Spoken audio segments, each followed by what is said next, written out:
Hello and welcome to the Ripple Impact Podcast, where we dive into those fascinating, unexpected ripples that can change everything. In today's episode, I'm delighted to welcome Sam Grant. He's a global brand leader who shaped the stories and brand purpose behind some of the world's most iconic brands. From working at the Coca-Cola company to Samsung to SodaStream, Sam's used to steering brand giants, and his journey proves that sometimes the most powerful career shifts begin with a spark that you've never quite planned for. So Sam, welcome to the show. Delighted to have you here. Hi, you all right, Laura? Good morning. I'm very well, thank you. Absolute pleasure to have you with us here today, Sam. Can you start by giving our listeners just a little inside track on your career today? Yes, of course. I started at Unilever on the graduate scheme, then did a right turn into music, being a guitarist for a bit, came gradually back into marketing as the inevitable rock and roll dream died, and ended up at the Coke company for almost 10 years where we met. Yeah. Then after the Coke company, I went to Samsung Electronics. I then spent some time working in climate change and sustainability before joining SodaStream. Now I'm back in the consulting world and the musical world and looking for what I do next and shaping the future. So in a nice crossroads space. Yeah, amazing career. And I love the guitar prop in the background. So that's fantastic. So welcome. Thank you so much for joining us today. So we worked together at the Coca-Cola company, and it was a pleasure working with you there. But I actually want to start by winding way back to the beginning and those early career moments that you had. And when we last spoke, you told me an amazing story of a serendipitous beach conversation. Can you take us back to that beach and that conversation and how it changed everything for you? I was at the opportunity to join a band on tour straight after university with a friend from uni, Tim Clyde, who's now a founder of an ad agency called The Kitchen. Back in 1996, that's how old I am. We were on this tour around Europe. He was a year ahead of me in the career and he'd already got a place at M&C Saatchi. Thought, I don't really know what I want to do. I've done the psychology degree, so had he actually, and it struck me as being a really great opportunity to use the psychology, but also keep some of the creativity. And I then went and did a work experience at an ad agency called DMB&B on the Mars account. I'd much rather be the client kicking the agency's ass, and then applied for various grad schemes, and I was lucky to get through on the Unilever one. It all came from the beach conversation. And weirdly, that band, the Booze Brothers, we're now just reuniting 30 years later, and it's I've been doing the recording of a new album and all that stuff. Oh, amazing. We're about to do a video for it the next month. It's funny how things in your 20s sow the roots for what actually becomes your defining moments all the way through your life. Yeah, absolutely. It's a thing. And it's coming all the way back round as well. The band getting back together. That's super exciting. Yeah, literally like the Blues Brothers, we've got the band back together. I love that. So from a conversation on a beach to an incredible career in marketing, what was it of that experience that made you go, this is for me, this really excites me, and this is a career that I want to take on? What were those moments? I think when I really realized that it was a good career was being at Unilever initially, because they did some amazing training in those days. That grad scheme really invested in people, and you really got taught by some amazing trainers, people in the business, and he met some amazingly cool people along the way. It was a funny sort of time, because Unilever, when I joined, was very relatively straight-laced still, and it was very much, we wear a suit and tie to work, and I was like, wow, that's pretty mental.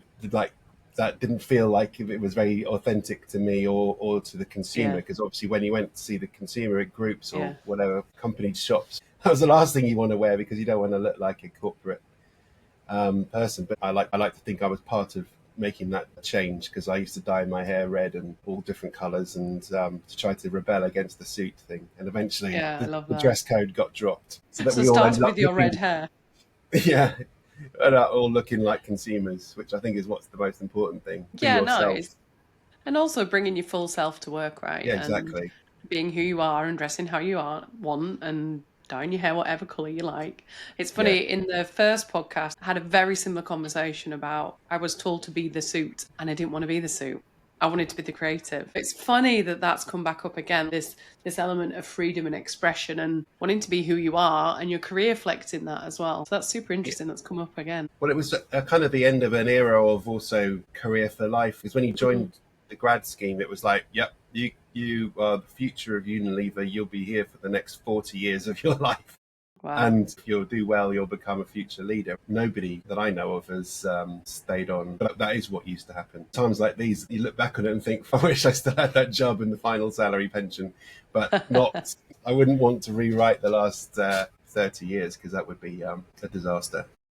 So, yeah. Done some incredible things as well. I can't imagine you being in a company for 30, 40 years. It just doesn't feel like that would suit your style. Working with you, you felt a lot more entrepreneurial than you did corporate. In the most possible, in the most positive, most complimentary way I could say that. I've always felt I don't belong in the corporate world, and although I do really like, I really the people and the branding and all that, all the actual Yeah. job and the people is what makes it the most fun. But being part of a corporation has always felt at odds with my value system, not value system, but just my personal like how you want to behave and stuff. So I've always been a little bit more informal. It's a horrible word, but rebellious. Yeah, I love that though, but I think corporations desperately need people like you in their companies for sure, because people like you are the people that give permission for other people to be themselves and to Yeah, have a voice and to have opinion and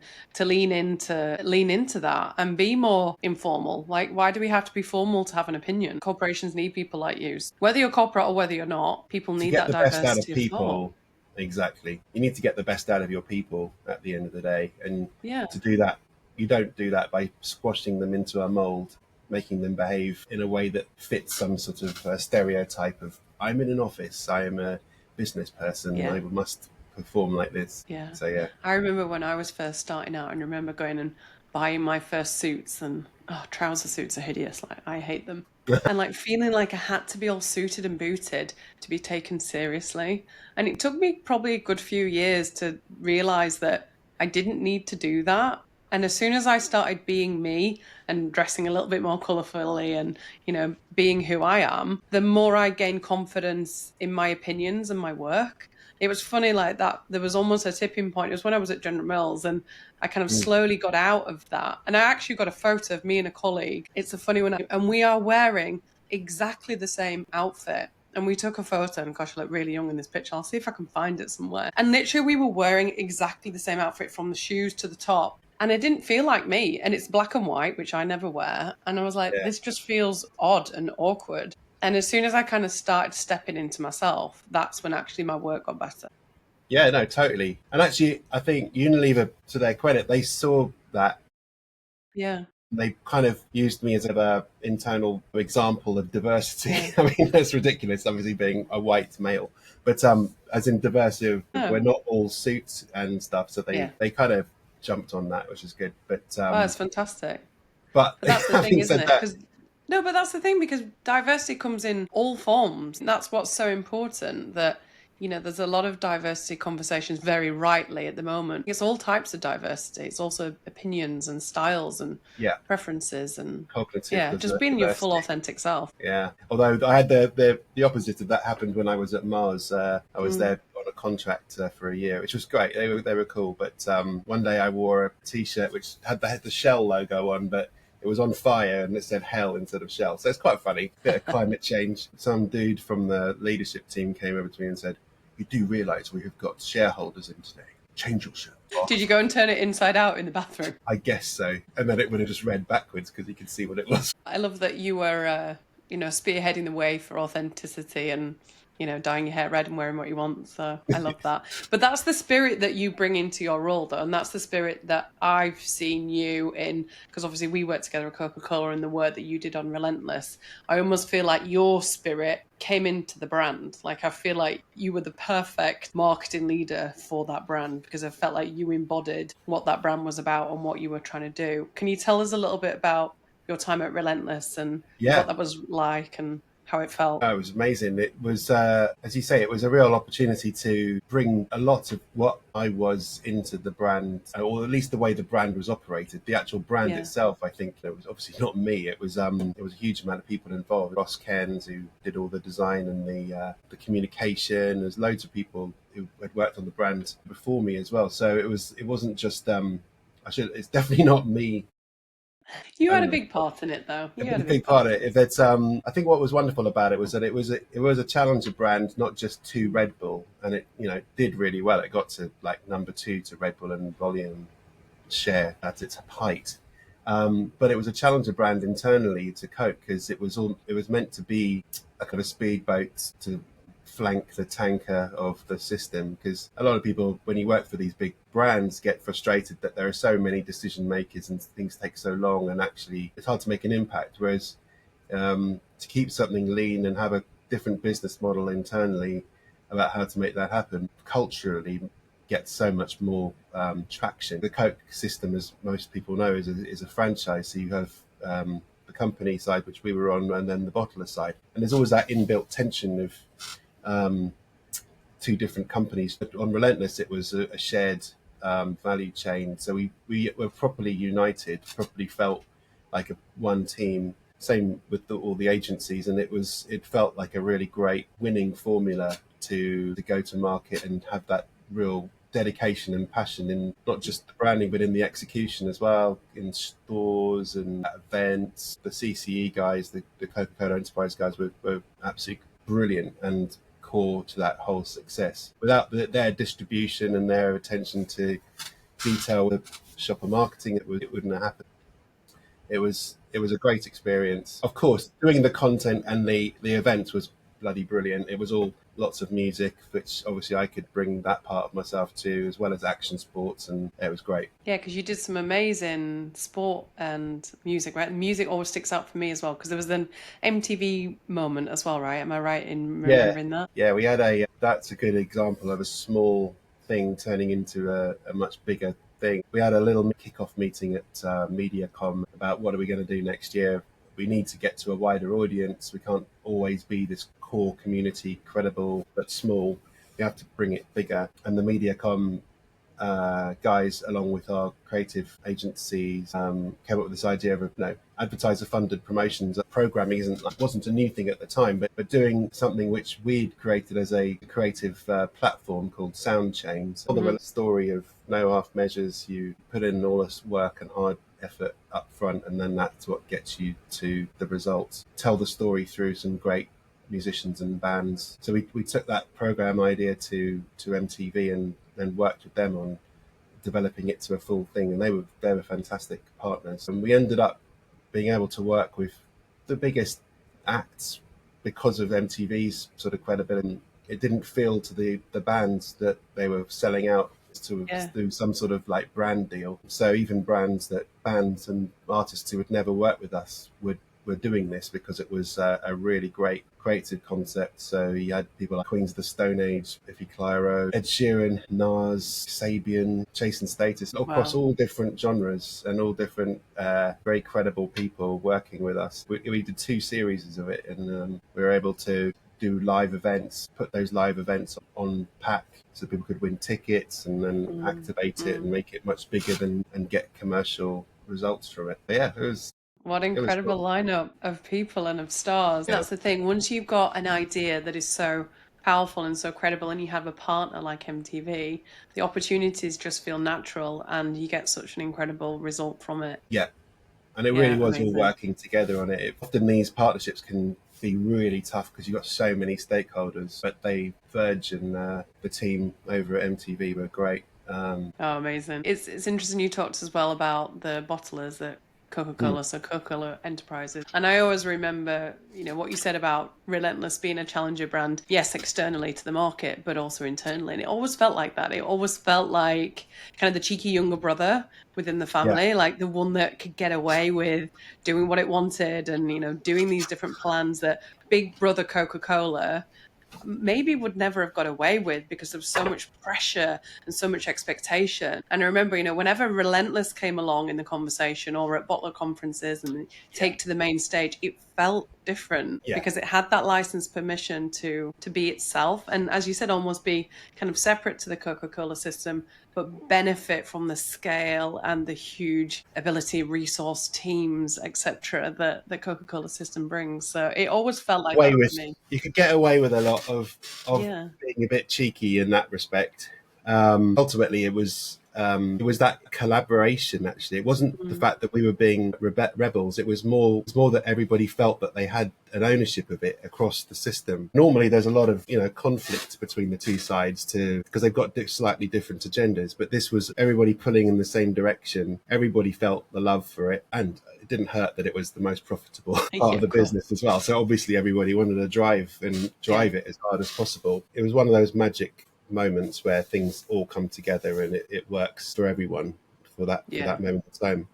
And then of course the deal with Monster was done, and then that kind of put an end to that particular moment of time. I'm amazed it's still on the shelves. It's still there. Well, that's what great products and great brands does, right? And then to the world of Samsung. So from fizzy drinks to the world of tech, tell us about your time at Samsung. Samsung it's an amazingly huge company, as most people know, but I don't think most people know that 25% of South Korea's GDP is from Samsung. So it's it's unbelievably important company to the country. I don't think we've got that equivalent in the UK. So when you join, it's quite overwhelming in the sense of how it works, in the sense you've got subsidiaries versus the headquarters and the huge amounts of staff budget. It's on a different level, and speed. The speed of change is incredible. So it's a huge eye opener when you join from FMCG, which is obviously on a very much slower timescale, particularly with NPD. It was a little bit like the Unilever sort of experience of turning up and everybody was in suits and ties again. It was like, what the hell? You stuck in suits again. Back to the 90s. And I think everybody weirdly felt that. It was like, we've got a problem culturally in here, in that everybody is very aggressive internally, very sales led, which is not a bad thing. You need to have that element, but it had become too much and the consumer was lost, really. It was more, marketing was right at the end of everything, as almost like just the design department, rather than being key to the strategy and the consumer insights and all that. So luckily I had a lot of peers, colleagues and bosses who were really supportive of wanting to make those changes, both to the consumer centricity and the culture, to make that change internally. Again, I did my trick with the changing the dress code thing, but it was also really, most importantly, about putting marketing really in the front and center of what the way forward was. The biggest problem with Samsung at that time was that even though the products, the price, the whole marketing mix was just as good or better than Apple, the market share and premium was half of Apple's most of the time. And the biggest gap was the brand love metric. People just didn't really want to be seen with a Samsung as much as an Apple. And actually, I don't think people even realized that they had a Samsung. It'd be like, oh yeah, I do have a Samsung fridge. Couldn't have told you that. So the brand really was just like any other brand from the Far East. The challenge was quite recessive then, even for people that owned a product of theirs. Wow. Yeah, it could have been anything. So it really was a case of changing that perception. And luckily, the global team had already started on that journey. But in the UK, I had to hit the ground running really fast. So I just pulled a lot of the Relentless sort of playbook out to get an impact within the first 6 months. We immediately started to sponsor some festivals like Reading and Leeds, and I got my now good friend Spiffy Clyro to do a partnership with us, because we were launching 360 camera and virtual reality, and we did an activation with them whereby we offered to film their next video for their album in 360 to create a virtual reality experience. So we got them into a transparent box, or I should say Ross Kens, the creative director, got them into this huge perspex box with cameras everywhere. But then we were firing fireworks and high explosives at them. Sounds like a health and safety nightmare. Yes, it was. The only place that we could do it was in Bulgaria. So maybe for good content though. Yeah, so that is one of their videos, which is great. And then we could take that content and show it to consumers at these festivals in these virtual reality cubicles that we'd set up around the festival. So yeah, that was like a part of the change. And then obviously we also changed all the advertising to make it far more emotional, benefit led, rather than just talking about technical specifications, and actually speaking in a way that normal consumers cared about, rather than just going how many megapixels and blah blah blah this thing had. That's still the important. technical jargon. Yeah, you can get that later down the consumer journey if you're interested, but it's not what you lead with. You want to lead with, I like this. I want this. Take my money. Yeah. So you joined Samsung, and amazing products, and as you said, in some ways better than what Apple was putting out there. How do you convince the business then that there's a brand problem? Because clearly it was there before you joined. Like, how did you convince the business that actually we need to do a brand job here? Luckily, Samsung spends so much money on metrics that it was quite easy-ish to create the case, from a data point of view. The biggest disparity between Samsung and Apple were the brand love, brand I want to be seen with measures. And then when you start filling that in with consumer groups and getting underneath the skin of that, then it became clear that it wasn't anything wrong with Samsung. It was just that it was an empty vessel that didn't really mean anything. So it was just filling it with values that, like I said, the global team had already started working on it. So P.O. Shankar, who's a really good friend now, who was leading the global team, had already begun the transformation. I worked hand in hand with him to make the UK the kind of the lighthouse market for that transformation, which started, I should say, with the ostrich campaign, which has the ostrich CGI with Elton John playing in the background, trying on a virtual reality and being inspired to learn to fly. So he and his team were a huge part of that, were the main part of it. But it had, I think, the most effect it had was in the UK, because it really, the brand love metric changed from being half of Apple's to being parity. Wow. In 2 years. And that, know how hard that is to change, what I mean? That's really hard. Yeah. Brand love doesn't move particularly quickly, but to do that in such a short amount of time is amazing. But as you said, it was almost a bit of an empty vessel. So to create that storytelling and relatedness and relevance, and to build storytelling to that level of power in 2 years is incredible. Yeah. Wow. Yeah, no, it's nothing operates in a vacuum. It's not just one ad or one activation. Obviously, It was about having a great product that launched at the same time. It was about having great channel activations and the retailers and online. When everything's cranking together, it gets into the virtuous circle, rather than when things aren't aligned and things aren't quite coming together. Then you might be doing something great over here, but it doesn't manifest in results. But Samsung and Relentless were two examples of where things like come together across the whole mix, the whole company. Yeah, and how a whole system or an organization gets behind something and galvanizes. Because as you mentioned, like, it's not just down to the marketing, but if that doesn't get throughout the whole system and people really get behind it, and supply chain lines up and the innovation launch lines up and people really believe in something, then that's when things can become magical very, very quickly. Yeah, definitely. Yeah, fantastic. So then tell us about your next ripple. So we've gone from Coca-Cola system into Samsung. Tell us about SodaStream. Just before I joined SodaStream, I'd been really passionate, taken with helping the climate crisis. I'd done part of the role at Samsung was looking after CSR, and that was extremely fulfilling, but also concerning when you started looking into a lot of these issues. And the climate crisis has always bothered me a lot from early life. Actually, that is another ripple. I remember a friend when I was 20-ish, he said, I've started working at the Department of the Environment for the government. And he said, I'll get fired if I tell you this, but we're all fucked. We're all, if you think, that film, The Day After Tomorrow is fiction, it's not. It's that Gulf Stream thing, I was like, at the time, young, early 20s going, oh no. Yeah. Well, to be fair, maybe that should have been their marketing strategy. It should have been a word of mouth campaign telling everyone that we're in serious trouble. Yeah. Because it clearly had an impact on you. Yeah. it had always been in the back of my mind thinking, crikey, I thought that the world was just going to self-correct itself. When you're young, you just think, surely the grown-ups are going to do something about this. You can't just know this stuff. The government can't know this stuff and not do anything about it. The Kyoto Agreement and all that, the Paris Climate Conference, they all felt like everybody in the globe had actually realized it and was actually going to do something about it. But then in the 2010s, everything just started to gradually fall apart.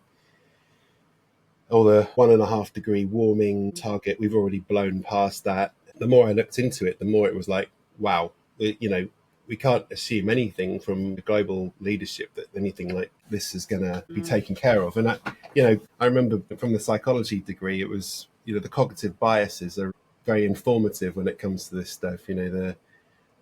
We're terrible as humans at thinking or acting in our long-term interests. We only act really in our short-term benefit or of threat avoidance. Then the normalcy bias and all those sorts of things mean that we just effectively are programmed to not act when something majorly threatening in the longer term is going to come along.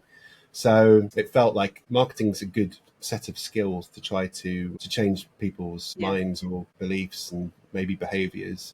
I did, a couple of years working in that space with some really great agencies and ESG experts. But then when the opportunity came along to work for SodaStream, which is part of PepsiCo, it felt like a really great, product to get involved with, because it's one of those things which are born good.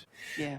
We did some great things there. We put that sustainability message right up front and managed to do some really interesting consumer segmentation that led to 4 different global campaigns. I'm sure that's something which you've done quite a lot in your past as well. As how do you, from a global point of view, not end up having to make one ad for each country? Try to make regions. What do the regions have in common with each other that you can actually start to have economies of scale? So that was a really exciting thing. Innovation, it's a really innovative company, so it was exciting working on new machines and new flavors and really cool technology. Great. It's always an interesting challenge for brands where they merge or are acquired by different organizations, of how do you keep the founder story, how do you keep the original inception of what this is trying to do within a bigger organization and a bigger structure. There's companies that do it incredibly well, and sadly there are organizations where brands and businesses come in and over time they become diluted, which I think is such a shame, that it loses the essence and power, because that's why they bought that business in the first place. They bought it for what it stood for. So it's often a shame when those things aren't held on to and are truly lived. I think it can be really difficult for companies to do that and keep the essence of what the original inception of that idea was. So interesting to see what happens. Particularly with challenger brands. Yeah. Like Ben and Jerry's is sort of in that position with Unilever, or it has been for ages. It's a difficult line to tread. But at the same time, big companies can't just stay where they are either. No. They've got to evolve and have these speedboats outside and enable them. Yeah, it's a lovely analogy, the speedboat and the tanker that is the big organisation. How you allow the speedboat to continue to be a speedboat and you just don't load lots of things on it, because it won't have the agility then. So it's how you keep true to why it is you bought that brand or business in the first place. So that's super interesting. Yeah, it's a leadership thing. It's a leadership alignment challenge, because then that will flow down with the behaviours through the organisations. Yeah. So we're in a bit of a difficult time for brands at the moment. It's unprecedented change. There's economic challenge, AI coming in, shifting consumer confidence at Cannes. Scott Galloway was saying that the era of brands is over. But actually what you talk a lot about is storytelling and purpose and human connection and really living the brand story. What's your opinion on that? What do you think the role of brands is these days? Yeah, I think all of us in marketing, whether you're an agency or client or Insight or NPD, we're all wondering what the future is for the human element, because we've all seen that performance marketing has got a great short-term boost effect and it provides amazing KPIs and therefore very provable ROI, and it seems like a panacea from a CEO's point of view about where am I going to put my money to be able to hit my targets in the short term. I don't think AI can properly understand the need for a good story.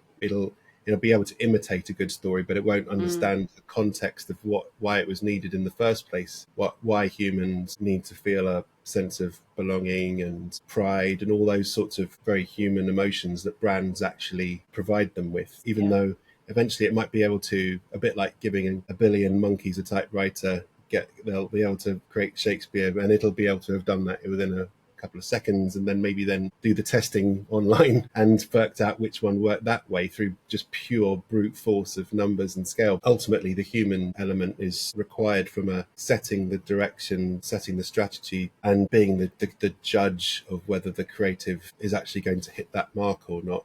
How you get all of that done could be enabled by AI, etc., and already is. I think there's still going to be things which are in the craft and the process that humans bring, which will, as a musician, also look at it in the sense of what is the point of being a musician anymore, because of generative AI can make stuff which is almost distinguishable from something that a human wrote. It's not just about listening to an MP3 and going, okay, I'll do. It's about buying into the humans that made it and the story behind it. It's about being able to go and see them play live and being part of a community of fans who are human, that you're not bots, So there's this it's the whole ecosystem of humanity around it that's important, not just the product of the in isolation. God forbid when AI is ever going to replace a live concert. I mean, there's nothing more powerful than live music. If there's a band, or an artist that you love and you see them live, the emotion, the power, the intensity, the excitement, like you don't get that from listening to it at home or watching it on the TV. Like, sadly, I've never been to Glastonbury. I've watched it quite a lot on the TV, but it's telling you now, it's just not the same. Like, you just don't, it's a completely different visceral experience. Experience something live. The same is true of sports. Like, there's feelings and the community and the sense of camaraderie that you get in those spaces because those people are there for the same thing because they have that same passion. That's incredibly powerful. Yeah, sport is even more. It's literally a moment in time when anything can happen. The jeopardy is not replicable in any other ways. That are they or aren't they going to make this happen or not? Yeah, jeopardy is also part of the live thing. Which way is this going to go? So ultimately our economy is, the capitalist society, love it or hate it, is based on humans buying stuff. And if the humans at the end of the chain don't like or feel drawn to something, then it's not going to work. So there might be a few years of transition of working out where AI fits into everything. And there will certainly be some scary moments of, yes, that ad was made with AI and that's it. We're all done. Let's go home. As that plays out, you'll probably just end up with a ton of AI slop, as I heard it's called. Well, some of it, and the effectiveness just won't be there, and it'll come back down to things will evolve, and there'll still be a need for us meat-brained idiots to have a role in it. Yeah, like for me, brands is about emotion and powerful storytelling. There's an incredible role for people in that. So I think AI can help. I think it's a tool. I don't think it's the answer. One final question from my side. So what advice, so we're calling our wonderful guests like yourself, the wave makers, because you've clearly made waves in the industry and in the organizations you've been part of. What advice would you give to aspiring wave makers and future CMOs looking to make a meaningful impact? What advice would you give them? They're obviously going to be totally different in 10 years' time than it was 10 years ago. An accelerated change than we've ever seen it before. I'm thinking about my own children and wondering what would be good for them. I would say that the need for people to deliver that human experience is still going to be extremely valuable. If you want to be a lawyer, yes, the AI might actually do it better than you, but somebody's still got to liaise with the client and the judge. There's still relationship building is still going to be at the core of it. But honestly, if you're not with the technology, then you're going to get left behind. I'm a big sci-fi fan, and I know it's a bit of you don't really want to say that out loud, but I just did.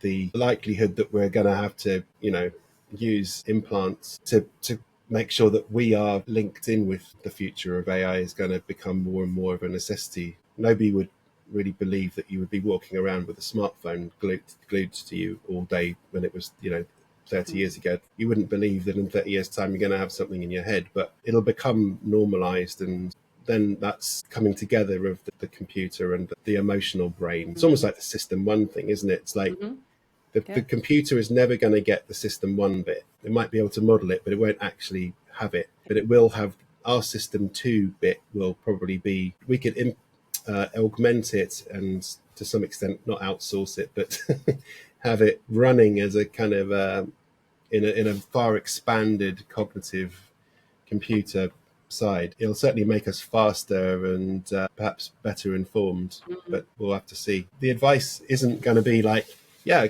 go to university, join a grad scheme and do what I did, because this won't exist.